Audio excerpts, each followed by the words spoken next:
Bonsoir à toutes et à tous. On espère que vous avez passé des bonnes fêtes de Pessah. Grâce à Midreshet Yehuda Manito, un programme cette semaine qui est lié à Yom HaShoah, puisque ce sera mercredi, si je ne me trompe pas, mercredi soir et jeudi même. Et donc, on est avec Shlomo Balzan, qui est anciennement directeur et aujourd'hui président d'honneur, je crois, de l'association Alumim. Et tu veux nous parler de la Shoah et des événements du 7 octobre, le lien ou le non-lien qu'il y a entre ces deux événements. Bechavot, Shlomo, c'est à toi. Merci.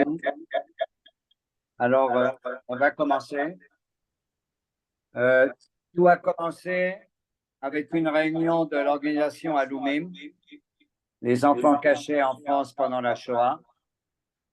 C'était une réunion un mois après le 7 octobre. Et ils ont commencé à parler, est-ce que c'est vraiment, on peut comparer à la Shoah ou pas? Il y avait même un journaliste du journal L'Express. Et tout le monde a dit qu'on ne peut pas comparer. Mais qu'il y a des choses qui rappellent beaucoup de choses de la Shoah. Il y a une dame de 90 ans qui l'a dit quand elle a vu à Ashdod sa petite fille courir sous les bombes pour se cacher, et ça lui a rappelé les années 40. Mais elle a dit on ne peut pas comparer, mais c'est vrai qu'il y a des choses qui reviennent. Par contre, j'ai fait une enquête avec les liens réels entre les événements d'aujourd'hui et les événements de la Shoah. Alors, je vais passer là. Tout commence avec plusieurs bouquins. Il y a un bouquin qui s'appelle en anglais, la propagande nazie dans le monde arabe. Ça a été écrit par un Américain, Jeffrey Herf, et lui, il raconte les liens très nets entre l'idéologie nazie et le euh, entre l'idéologie nazie et le début de l'islamisme extrémiste, notamment celui du Moufti de Jérusalem, qu'on voit ici avec Hitler, puisque le Moufti était à Berlin toute la guerre, responsable de la propagande en arabe, de la propagande nazie, mais en langue arabe, qui était extrêmement suivie en Palestine britannique, évidemment, en Syrie, en Irak, et dans les pays de l'Afrique du Nord, un peu moins, mais quand même, c'était en Tunisie, au Maroc, en Algérie et en Égypte. Alors, il y a un livre qui est paru là-dessus, sur les liens très nets. On va continuer. Par exemple, ça c'est extrêmement intéressant. Pardon. Voilà. Il y a celui qui est au milieu, dans la photo en haut, il s'appelle Hassan El-Banna. Il a établi le mouvement des frères musulmans au Caire en 1928. Et lui, il était inspiré directement de la propagande nazie. C'est en 1928. Hitler a déjà commencé à publier beaucoup de choses. Alors, il a un copain qu'on voit à droite, qui s'appelle Izzadim El-Qassam. Alors, Izzadim El-Qassam, c'est un des plus grands extrémistes islamistes. Mais lui, il va être tué en 1935 par les Britanniques lors de la première révolte arabe, la grande révolte arabe en Palestine britannique. Et Qassam, c'est lui qui va donner son nom à tous les bombes, les roquettes jusqu'à aujourd'hui. Il s'appelle les Qassam. Alors, il s'appelle Izzadim El-Qassam et c'est un grand copain de Hassan El-Banna. Il y en a encore deux. À gauche, on voit un monsieur qui s'appelle Rachid El-Ghaliani, qui était un grand copain de Hitler. Lui, c'est le chef de l'Irak. Et vous savez qu'en Irak, il va y avoir beaucoup de pogroms, notamment le Faroud, le grand pogrom à Bagdad. Mais comme les Anglais vont reprendre le pouvoir en Irak. Rachid El-Ghaliani va disparaître assez rapidement. Alors, le seul qui reste encore et qui est à Berlin toute la guerre, c'est le grand moufti de Jérusalem, qu'on voit ici avec Hitler. Lui, il était à Berlin toute la guerre, responsable de la propagande nazie. On continue. Et là, il y a un bouquin écrit par deux professeurs allemands, Küppers et Mellmann. Ils ont écrit un bouquin qui avait un titre pas tellement diplomatique, qui s'appelle Nazi Palestine, les plans de l'extermination des Juifs en Palestine. Alors, c'est quoi? Il y avait vraiment un plan de tuer tous les Juifs de Palestine. Est-ce que vraiment ce plan-là était... Alors, il y a le bouquin de Küppers et Mellmann, les professeurs allemands, effectivement, démontre qu'il y avait effectivement un plan pour déporter tous les Juifs de Palestine. Alors, il y a même un truc incroyable. Pardon. Il y a, après la guerre des 6 jours, on a trouvé un officier jordanien qui était un grand copain du moufti de Jérusalem. Il était déjà assez âgé, il était un officier de l'armée jordanienne. Et après la guerre des 6 jours, cet officier a été interviewé notamment par les journaux israéliens. Et il dit que Hitler a promis au moufti, je vais détruire le Beit HaLeumi HaYehudi Palestina, la maison nationale juive en Palestine. Et effectivement, écoutez bien, il y a un plan de tuer tous les Juifs de Palestine et d'Afrique du Nord dans la vallée de Dothan. La vallée de Dothan, c'est pas loin de Shrem, de Naplouse, et c'est à côté de Beth Shean, dans le nord d'Israël. Il y a une vallée qui s'appelle Dothan, et il y a un plan du moufti de tuer dès que Rommel arrive, dès que l'armée de Rommel arrive, on va en parler dans 2 minutes, dès que l'armée de Rommel arrive en Palestine et en Égypte, on tue tous les Juifs de Palestine et d'Afrique du Nord dans la vallée de Dothan. Et il y a effectivement un témoignage, voilà, que Hitler a dit oui, oui, on va tout organiser, on va massacrer tous les Juifs de Palestine. C'est ce que dit le moufti. Et il y avait effectivement un plan pour faire ça. On continue.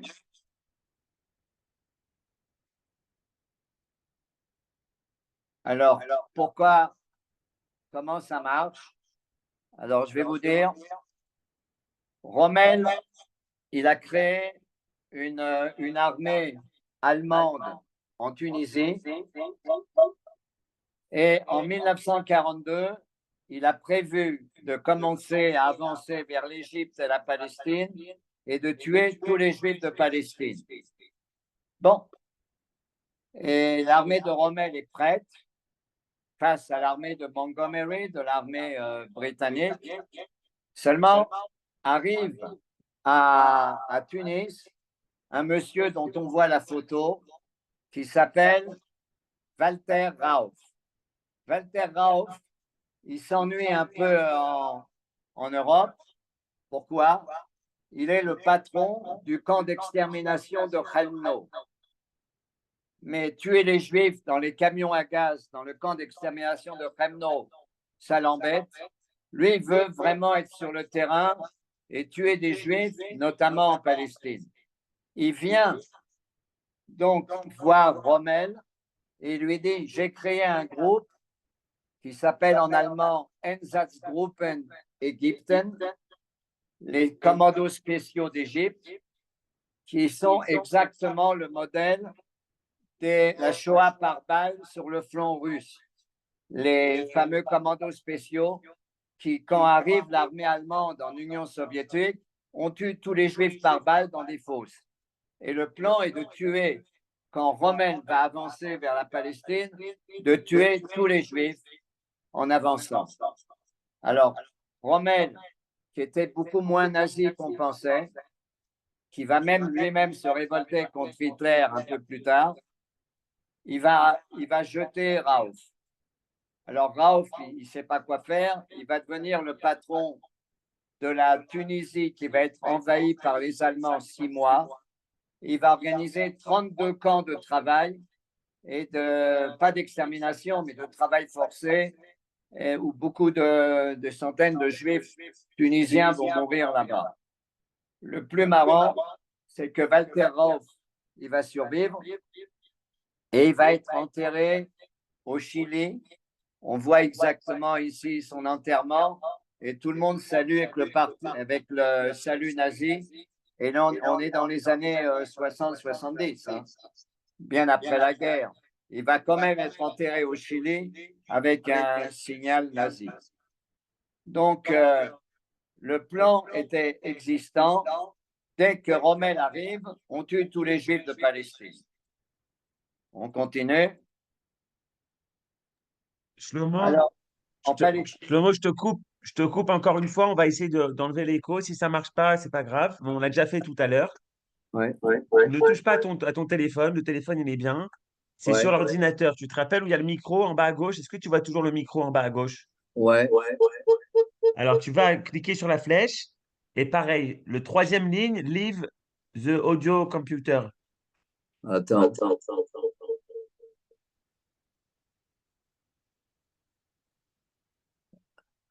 Ah. Tu ouvres les petites flèches. Et la troisième ligne, en Non, je partant ne du vois bas, pas. te disent Là, je ne la vois pas parce que j'ai fait. Il faut que je parce que sorte. tu as fait le share screen. C'est pas grave. Alors, tant pis. On reste comme ça. OK. Je m'excuse, hein. Alors, en Non, non. Israël, en Palestine britannique, c'est la panique la plus totale. Il y a même un plan de mettre tous les Juifs sur le Carmel. Ça s'appelle le plan Masada sur le Carmel. Comme Masada au temps des Romains, où les Juifs se sont réunis à Masada et pour se battre jusqu'au dernier, il y a le même problème, mais on va se remettre dans les. Il y a beaucoup de. Sur le Carmel, il y a beaucoup de choses où on peut se cacher, il y a beaucoup de trucs où on peut se. Donc, il y a un plan, une forteresse comme ça. Le plan est d'amener tous les Juifs de Palestine sur le Carmel et d'attendre que Rommel arrive, parce qu'entre Rommel et Montgomery, Rommel arrive sûrement. L'armée de Rommel est beaucoup plus sérieuse que l'armée anglaise de Montgomery. Et ça s'appelle en Israël Mataim Yamim Shel Harada, les 200 jours de panique. En Israël, c'est la panique la plus totale, en Palestine britannique. Alors, qu'est-ce qui se passe? Alors, on a il y a tellement de panique qu'il y a 5000 femmes palestiniennes juives et 30 000 hommes palestiniens juifs qui vont s'engager dans l'armée britannique. Ça s'appelle la brigade juive pour essayer d'aider les Anglais à empêcher Rommel d'arriver.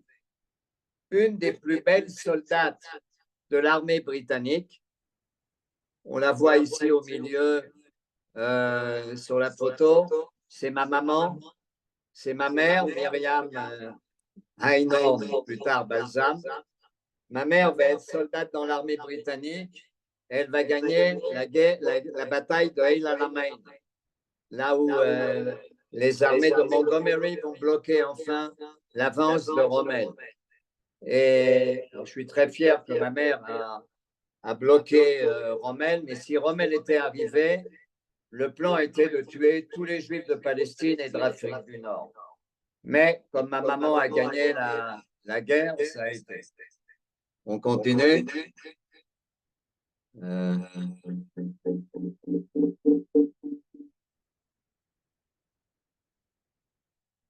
Maintenant, en Afrique du Nord, il y a eu des camps terribles. Il y avait une trentaine de camps en Tunisie, une dizaine de camps au Maroc, que des hommes. Par contre, en Libye, le chef de la Libye, c'est un Italien qui s'appelle Italo Balbo, puisque l'Italie était l'allié de Hitler et ceux qui commandaient la Libye. Là-bas, il y avait beaucoup de camps qui étaient exactement comme les camps en Allemagne ou en Pologne, c'est-à-dire le camp de Djado. Il y avait à peu près 2600 enfants, vieillards, femmes, et là-bas, on mourait de faim. Il y a à peu près 600 qui sont morts de faim. Et il y avait deux autres camps, Boukbouk et Sidi Ouz, où il y avait 3000 personnes, dont la majorité sont pas survécues. C'était surtout des camps de travail. C'est ce qu'on voit ici au camp de Djado, où les Juifs devaient construire des voies ferrées pour permettre aux armées de Rommel d'aller plus vite. Enfin bref. Donc, il y avait des camps, et ça, c'est très important de comprendre qu'en Afrique du Nord, il y avait des camps également pas faciles du tout. Jusqu'aujourd'hui, dans la ville de Yehoud, en Israël, il y a un centre, Merkaz Moreshet Yehoudé Louvre, il y a un centre des Juifs de Libye où tout est expliqué, effectivement, les plans nazis, même en Afrique du Nord, et bien sûr, prendre la Palestine et tuer tous les Juifs de Palestine. Ça, c'est en Tunisie. Il y avait une trentaine de camps en Tunisie. Walter Rauff, c'est lui, il y avait les poils jaunes en Tunisie. Beaucoup de Juifs sont morts en essayant de s'évader. Pour arrêter les Juifs à Tunis, on les a réunis dans la grande synagogue, une des grandes synagogues de Tunis. Et on les dispersait. Là, c'était que des camps de travail parce qu'ils avaient besoin de faire beaucoup de fortifications parce que les Américains vont bientôt débarquer. Il y a même un livre ça c'est en Tunisie, de Albert Mimi qui s'appelle La statue de sel, qui raconte effectivement les souffrances du judaïsme tunisien sous l'occupation nazie. Mais ça continue.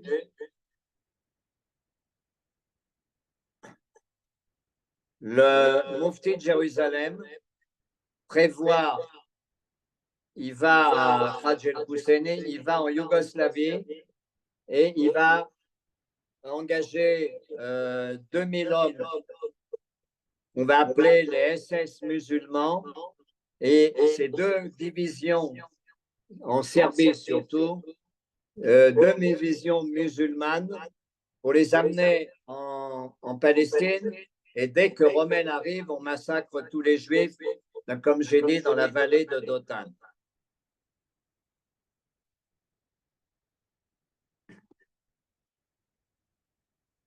Par contre, il y a un truc très intéressant, c'est que il y a beaucoup d'Allemands qui, bien après la guerre, vont continuer une propagande anti-juive, anti-israélienne, mais surtout, et c'est pour ça que ça ressemble à ce qui se passe aujourd'hui, en disant que non seulement la Shoah n'a jamais eu lieu, mais les Juifs ont tout inventé. Alors, il y a un monsieur qui s'appelait Zundel, Ernest Zundel. Lui, il dit que l'Holocauste, c'est hate propaganda, c'est une propagande haineuse. En fait, il n'est jamais rien arrivé aux Juifs. Ils ont très exagéré, ils ont menti. Tout ce qu'ils racontent, c'est faux. Et ça ressemble beaucoup à ce qui se passe aujourd'hui. Et si vous voyez aujourd'hui les manifs, notamment en France, il y avait marqué Macron Attali, banque égale média égale sillon. Macron, Jews, bitch. Macron est la prostituée des Juifs. Bon, aujourd'hui, c'est un peu changé d'ailleurs. Mais il y a une propagande, et cette propagande-là est née de la nouvelle situation qui naît la Shoah après. Mais comment c'est né cette histoire-là? Alors voilà. Il y a un monsieur, on voit ici, qui s'appelle Ahmed Rami. Ahmed Rami, on le voit ici sur la photo. Ahmed Rami, c'est un officier égyptien, un colonel égyptien, qui, dans les années 50, quand Nasser arrive au pouvoir, il s'est fâché un peu avec Nasser, et lui, c'est un extrémiste islamiste. Il va se retrouver en Suède. Et en Suède, il va créer un site Internet qui existe encore, on voit là sur l'écran, qui s'appelle Radio Islam, Freedom Fighters, les combattants de la liberté. Et c'est le site le plus nazi, le plus antisémite et le plus islamiste. Maintenant, son plan à lui, pareil que Isalim El-Qassam et pareil que le Mufti, c'est pas qu'il y a une Palestine arabe. Ils s'en foutent complètement. Il ne doit pas y avoir de juifs du tout. Quand on dit la Palestine dans les années 20 et 30, c'est que les juifs. C'est très bizarre à dire, mais le plus grand copain de Ahmed Rami, c'est l'homme qui est à côté, qu'on voit sur la photo là devant vous, qui s'appelle Robert Forisson. Robert Forisson, professeur à l'Université de Lyon, c'est lui qui est un des premiers négationnistes. Vous savez que le négationnisme est né en France, et lui, il est prof à l'Université de Lyon, mais lui, c'est un génie. Il n'a pas dit la Shoah n'a pas eu lieu. Il a dit, est-ce que vraiment la Shoah a eu lieu? Est-ce que vraiment il y a eu 6 millions? Est-ce que vraiment c'est possible? Et il a jeté un doute qui marche jusqu'aujourd'hui. Et le plus grand copain de Robert Forisson, c'est ce fameux Ahmed Rami qui a mis au point le site le plus antisémite. Alors regardez, c'est ça le site. C'est dans une trentaine de langues. Et si on tape sur français, on trouve tout Mein Kampf en français, toute la propagande du Mufti, toute la propagande islamique actuelle dans toutes les langues. Alors, il y a également en français et on peut trouver Mein Kampf, le bouquin de Hitler. Et comme aujourd'hui, on a retrouvé Mein Kampf dans toutes les écoles de Gaza, eh ben, c'est clair qu'il y a un lien direct entre l'idéologie nazie et les extrémistes islamiques qui s'en servent et qui... Voilà.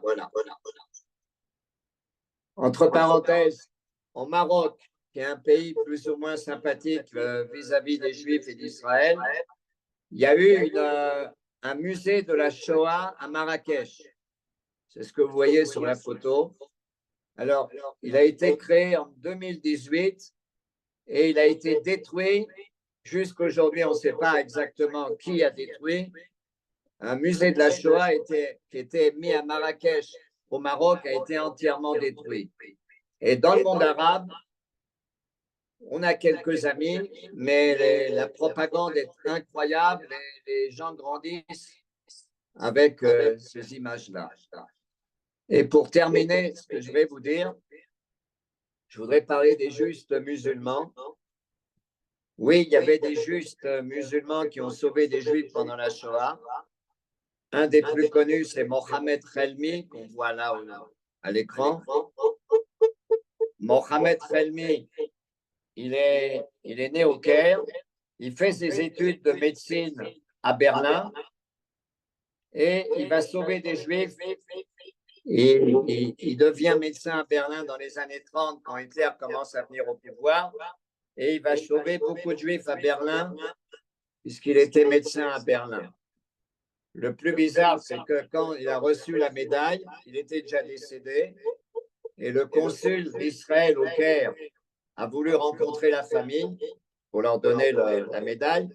Et la famille était morte de trouille, ils avaient morte de peur. Ne dites pas à nos voisins que notre grand-père a sauvé des Juifs. Et il y avait encore une famille en Yougoslavie qui ne sont pas joints à la famille Hardaga. Eux, ils ont sauvé beaucoup de Juifs et ils ont été nommés justes parmi les nations. Et c'est important de dire que dans le monde musulman aujourd'hui, j'espère qu'il y a encore des gens bien. Je suppose qu'il y en a un. Il y a un soldat musulman qui est tombé hier dans le Sahel de Rat. Mais c'est important de dire que j'espère qu'il y a encore des gens bien. Je sais qu'il y en a en Iran, mais leur voix ne s'entend pas beaucoup. En Albanie, la majorité des Juifs, qui est aussi un endroit où il y a beaucoup de musulmans, il y avait un code d'honneur qui s'appelle Bessa, et la majorité des Juifs de Albanie ont été sauvés par le code d'honneur des musulmans d'Albanie qui dit on ne peut pas dénoncer un voisin, on les connaît. Donc il y a encore une possibilité de gens bien dans le monde musulman. Et moi, j'ai beaucoup travaillé avec l'imam qu'on voit là, Chalfoumi, qui était l'imam de Drancy, qui est menacé de mort à chaque fois. Lui, il est un grand ami d'Israël. Et il y a un projet qui s'appelle le projet Aladdin d'enseigner la Shoah dans les pays arabes. Alors aujourd'hui, c'est quasiment impossible, mais il y a beaucoup d'imamim. Là, il y a Chalzoumi, et là, il y a l'ancien imam à Nazareth qui a organisé des groupes que j'ai guidés, des groupes arabes israéliens, pour enseigner la Shoah également dans le monde arabe. C'est qui est le plus dur. Et la dernière chose que je voudrais dire, qui ressemble à ce qui se passe aujourd'hui, et je vais bientôt terminer parce que c'est un peu dur, la Croix-Rouge pendant la Shoah, il y a un idiot, un des chefs de la Croix-Rouge s'appelle M. Maurice Rossel.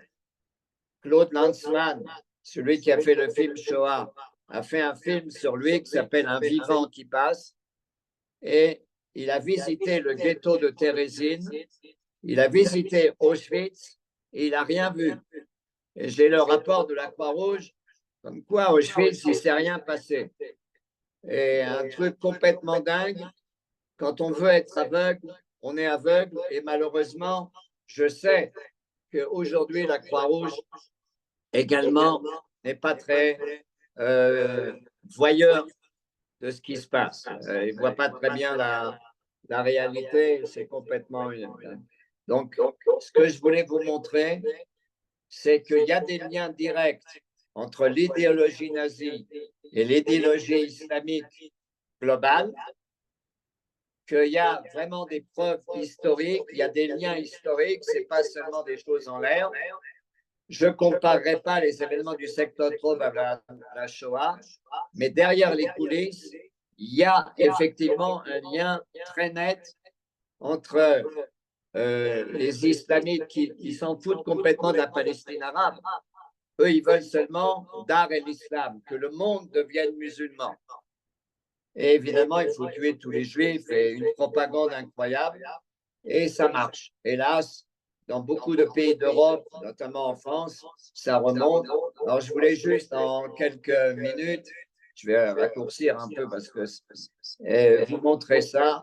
Merci de m'avoir écouté malgré les problèmes techniques qu'il y a eu. C'est la première fois que ça m'arrive. Merci beaucoup.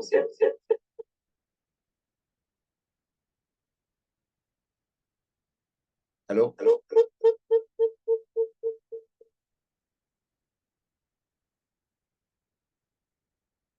Allô? Alors, s'il y a des questions, je suis prêt à répondre.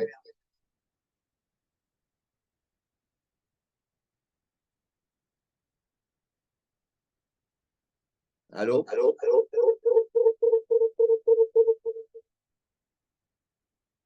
Vous pouvez ouvrir mon micro.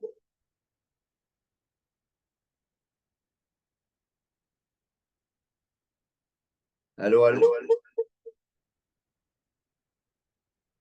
Il y a quelqu'un qui m'entend?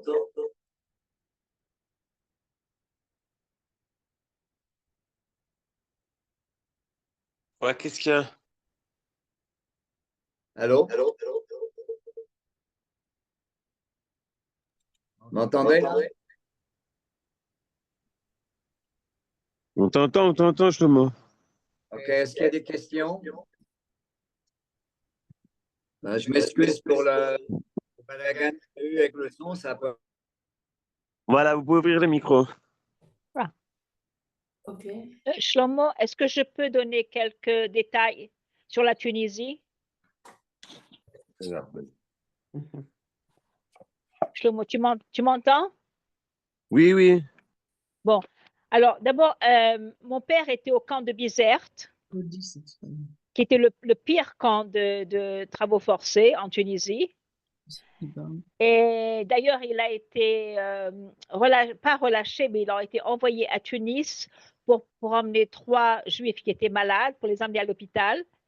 Alors, il a un laissez-passer. Si ça t'intéresse, je peux t'envoyer la photo du laissez-passer qu'on lui avait donné.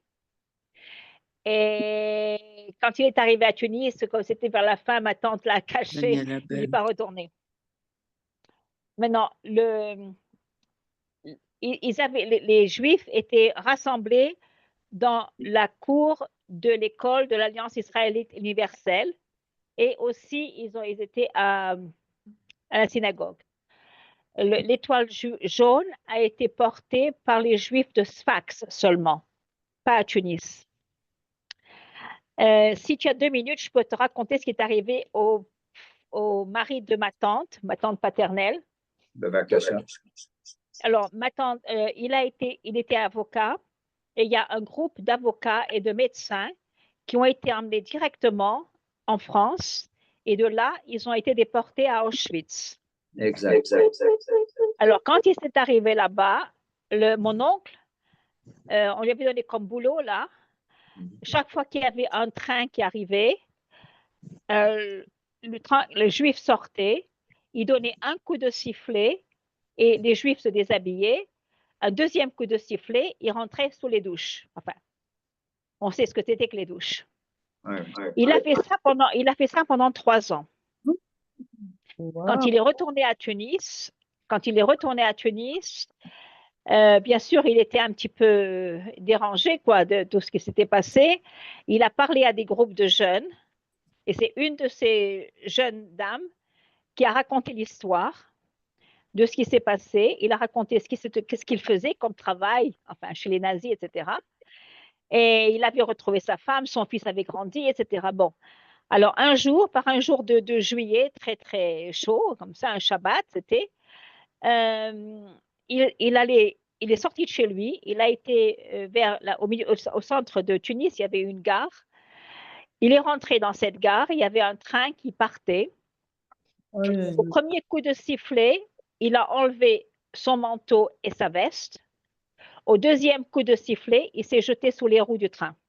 Oh. Ouais. Ça, c'est les séquelles de la guerre. Ce n'est pas seulement ceux qui ont été tués dans les camps de concentration. Oui, bien sûr. En plus de ça, il y a 2 livres que tu serais intéressé, auxquels tu serais intéressé, que tu voudrais lire peut-être. Un écrit par Jacob André Guez, qui s'appelle Au camp de Bizerte, et l'autre, Paul Guez, 6 mois sous la botte. Ce sont 2 personnes différentes. Bon, alors, celui au camp de Bizerte, c'est pratiquement un journal, parce qu'il était à Bizerte lui-même. Et d'ailleurs, mon père est mentionné là-dedans quand il a été envoyé à Tunis. Ok. Donc, je crois que Merci beaucoup. Toda Rabba. voilà. Il y a d'autres questions? Oui, allez-y, allez-y. Allez-y. Bonsoir Shlomo.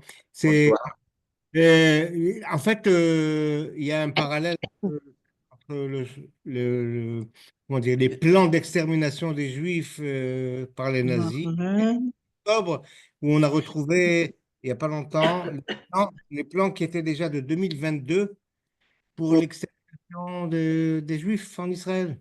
Oui, non, c'est vrai, il y a des rapports directs, ça c'est clair. C'est vrai. Est-ce que je peux vous poser une question? Oui, bien sûr. Je suis Brigitte Bia, on s'est déjà parlé. Hein, bon. Ce que je voulais dire, c'est que donc vous avez une très grande partie de votre famille qui a été exterminée pendant la Shoah. Et finalement, votre manière d'être confrontée à cela a été de passer votre vie avec la Shoah. Puisque vous êtes guide à Yad Vashem, vous êtes historien de la Shoah. Brigitte, attends une seconde. Shlomo, éteins ton ordinateur, déconnecte ton ordinateur. On finit, parce que là, on ne s'entend plus. Déconnecte l'ordinateur. Sors Ouais. de l'ordinateur. Ouais. Comment je te fais pour sortir? Attends une seconde. Shlomo. Ah, j'enlève l'ordinateur? Ouais, déconnecte-le, parce que sinon c'est. Voilà. Est-ce que ça va là? Super, voilà. Tu peux reposer ta question, Brigitte. Oui, je voulais dire que votre manière de vous confronter avec cette histoire de la Shoah complètement tragique, ça a été de passer votre vie à raconter l'histoire de la Shoah. Est-ce que c'est une bonne manière? Non, non. D'abord, je n'ai pas fait ça toute ma vie du tout. OK? J'ai commencé ma carrière comme prof à Yavne, à l'école de Yavne de Paris. Attendez, je me déplace un peu là, voilà. J'ai commencé ma carrière. Vous m'entendez, ça va? Oui, très bien. OK. Alors, j'ai commencé ma carrière. J'étais madrich au Bnei Akiva à Paris. J'étais un élève de Manitou. C'est là que bon, j'étais bien bon copain avec Manitou. Ensuite, je suis rentré à l'école Yavne. Je suis monté en Israël. En 68. En 68. Je suis revenu en France pour aider mes parents pendant quelques années. J'ai fini des études à la Sorbonne. Et là, je ne me suis pas du tout occupé de la Shoah. J'ai travaillé à l'ambassade d'Israël à Paris comme homme de liaison avec les dissidents juifs soviétiques. Donc, je suis parti en Union soviétique, en Pologne et ailleurs, pour rencontrer des juifs soviétiques, genre Yuli Edelstein, Sharansky, tout ça. Après, je suis devenu un des patrons de ce truc-là. Ça s'appelait Organisation Native à Paris. Donc, j'ai travaillé à l'Organisation Native quelques années à Paris. Je suis revenu en Israël. En Israël, j'étais directeur à l'agence juive de centre pédagogique. Et quand l'Union soviétique s'est écroulée, j'étais l'un des chefs de l'agence juive pour toute ex-Union soviétique, le bloc soviétique. Donc, je suis arrivé en Pologne, mais cette fois pour réorganiser la communauté juive en 89-90. Et quelqu'un m'a dit, tu ne veux pas visiter Auschwitz? Et j'étais pas tellement chaud. Bon, c'est derrière. Mais finalement, j'ai accepté parce que je voulais découvrir où sont nés mes parents en Pologne. Et donc, j'étais à Auschwitz. Et quand je suis revenu d'Auschwitz, j'ai dit, je vais commencer à guider ici. C'est important d'enseigner les faits historiques. Donc, je guide des groupes juifs, des groupes non juifs. J'ai guidé des groupes musulmans. Le groupe le plus touchant que j'ai guidé, c'était des rescapés du Rwanda, du génocide du Rwandais. Je leur ai demandé pourquoi vous voulez venir avec moi en Pologne. Ils m'ont dit, Monsieur Shlomo, nous en Afrique, on ne sait pas comment organiser tous nos souvenirs de ce qui nous est arrivé. 1 million de personnes ont été massacrées en 1996. Et on a entendu que vous, le peuple juif, vous êtes des fous de la mémoire. On veut savoir comment vous. Alors, j'ai commencé à me passionner pour l'enseignement de la Shoah et je m'occupe de ça, mais je n'ai pas fait que ça, effectivement. OK, je suis pas. Mais c'est vrai que j'ai découvert de plus en plus de documents sur ma famille. Et quand sont arrivés tous les événements qu'il y a eu J'ai beaucoup donné cette conférence que je viens de vous donner, je l'ai donnée à pas mal d'endroits, à Yad Vashem évidemment et dans d'autres endroits. Je pense que c'est important de comprendre le lien entre le Mufti de Jérusalem, Izzadim El-Qassam, l'idéologie Ahmed Rami et ce qui se passe. Ça, il y a un lien direct. Ce n'est pas par hasard qu'on a trouvé Mein Kampf dans les écoles à Gaza. Et ça, il faut le dire tout haut et c'est très important. Je pense que c'est important de travailler là-dessus. En tout cas, merci beaucoup. On a pris plein de choses qu'on ne savait pas qui sont très importantes. Merci. Voilà. Quelqu'un d'autre veut poser une question? Mais sinon, on arrête. Voilà. Merci. Les traotes, toda rabba. Les traotes, que des bonnes choses. Amen, amen. Je m'excuse des problèmes techniques, mais bon, ça arrive. C'est très intéressant. Il y a aussi beaucoup de choses très affolantes. C'est un minime. Toda rabba. Merci. Toda rabba, b'rakasha. Merci. Kol hakavod. Bye bye. Merci. אין עוד מלבדו. בדיוק, בדיוק.